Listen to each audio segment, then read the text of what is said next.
Shalom saudaraku, berjumpa kembali bersama dengan saya Pendeta Jakob Setio dalam program Sapa Jemaat di Rumah. Kali ini kita akan bersatu kembali dan mari kita masuk dalam doa-doa kita. Bapa kami rindu kuasa-Mu melawat kami dan firman yang sebentar kami akan renungkan biarlah memberkati kami dan menuntun kami ke jalan-jalan yang Kau kehendaki. Kami siap diberkati oleh Engkau. Dalam nama Yesus kami berdoa, haleluya, amin. Firman Tuhan kali ini terambil dari Kolose pasal 2 ayat yang ke-6. Kolose 2 ayat yang ke-6 berkata, kamu telah menerima Kristus Yesus Tuhan kita. Karena itu hendaklah hidupmu tetap di dalam Dia. Saudaraku, setiap orang yang telah menerima Yesus sebagai Tuhan dan Juru Selamat serta menjadikan Dia sebagai Tuhan kita, maka hidupnya akan dipenuhi oleh Kristus. Mengapa demikian?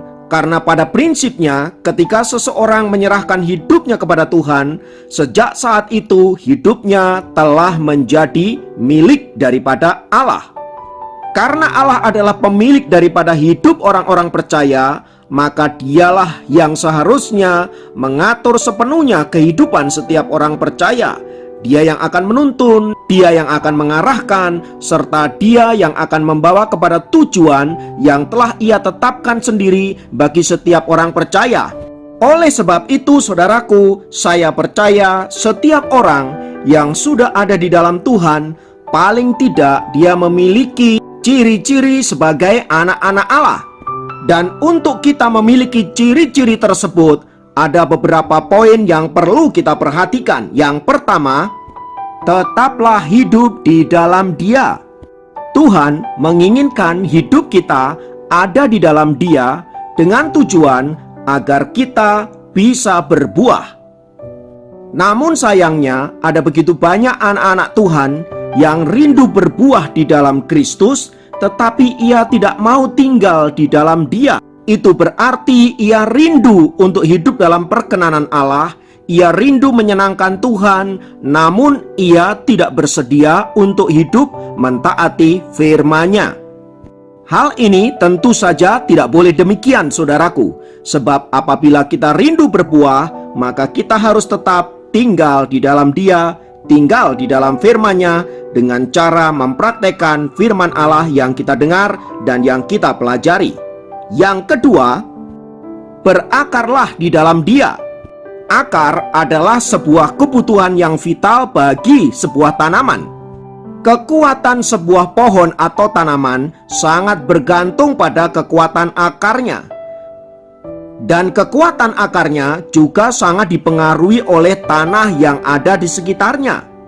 Nah, sebagai anak-anak Tuhan yang ditanam dalam hadirat Tuhan, kita harus berakar di dalamnya dengan tujuan agar kita bisa bertumbuh, lalu kemudian menghasilkan buah seperti di poin yang pertama tadi. Tanpa akar, kita tidak akan pernah bisa bertumbuh, sebab kita tidak bisa menyerap sari-sari makanan yang tersedia di tanah di sekitar kita, yang sudah disediakan Tuhan melalui berkat-berkat yang Ia curahkan di dalam hidup kita, baik berkat secara rohani maupun berkat secara jasmani.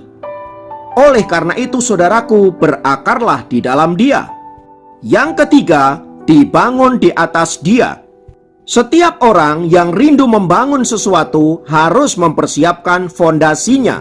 Orang yang membangun tapi tidak mempedulikan fondasinya adalah orang yang bodoh. Demikian dikatakan dalam Matius 7 ayat 24-27. Tuhan meminta kita agar kita membangun iman kita di atas dasar yang benar, yaitu Yesus Kristus.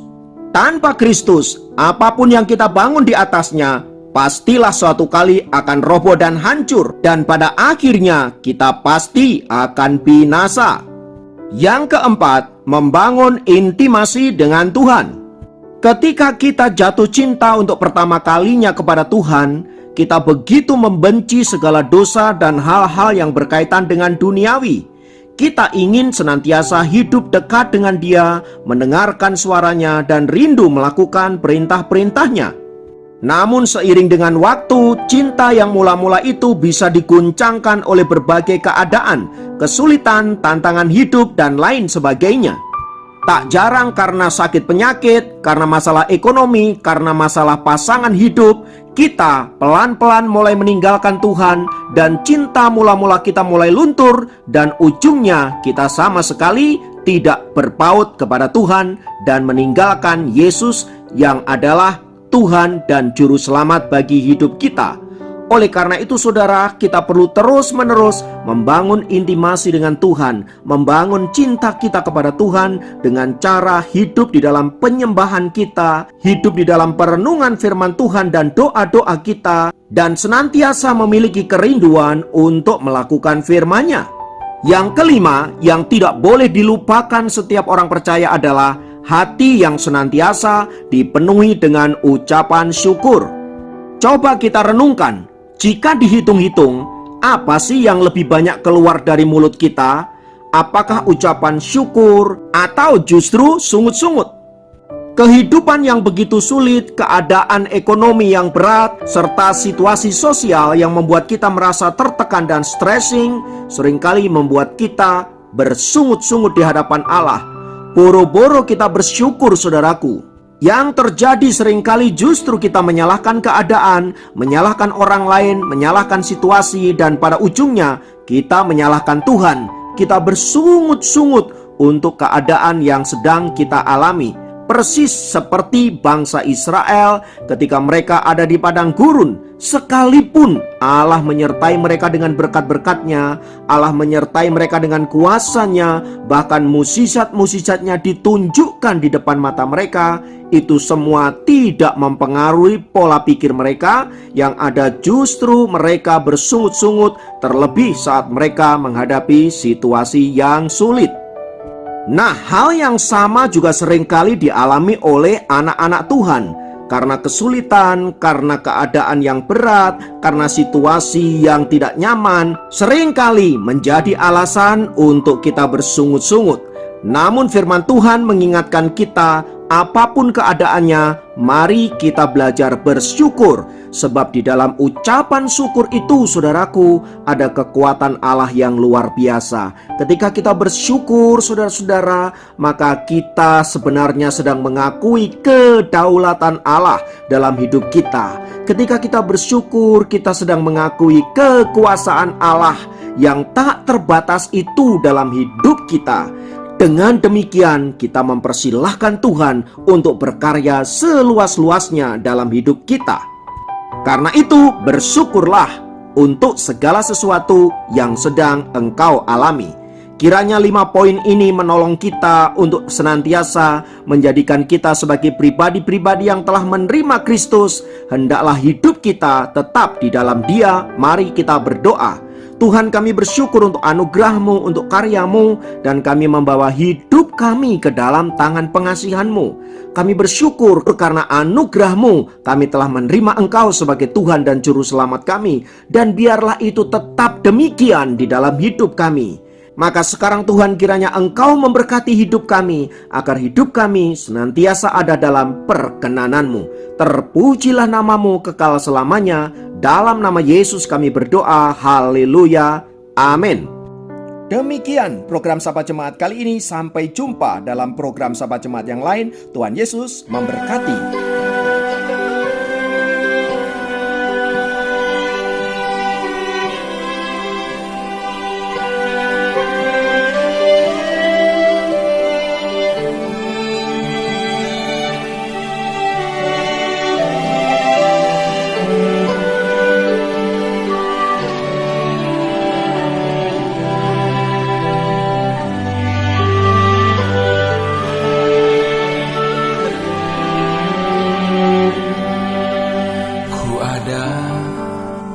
Sebagaimana ku ada,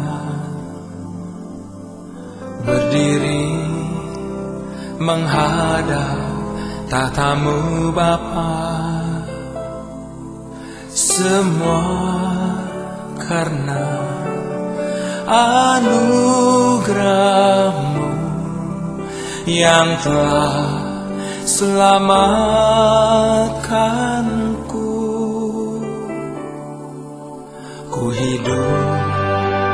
dalam segala kelimpahan. Ku layak untuk melayani Tuhan, semua karena anugerah-Mu tercurah bagiku. Besar anugerah-Mu,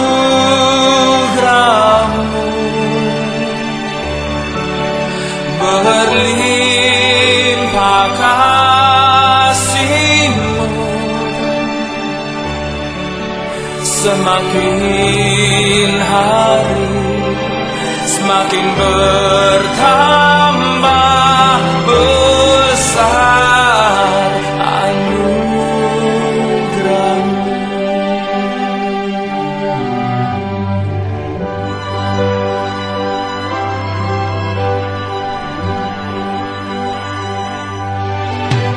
Ku hidup dalam segala kelimpahan,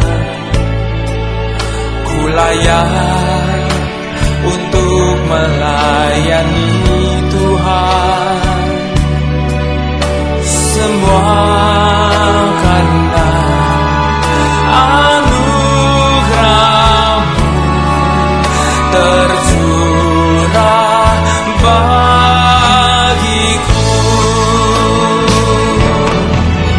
Besar anugerah-Mu, berlimpah kasih-Mu,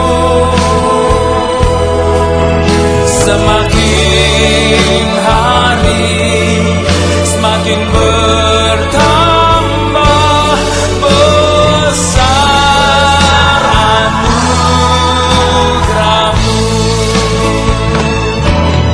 Besar anugerah-Mu, berlimpah kasih-Mu, semakin hari semakin bertambah besar anugerah-Mu. Hidupku ini hanya anugerah-Mu. Jangan pernah berhenti melimpahi aku dengan kebaikan, kasih dan rahmat-Mu, ya Tuhan.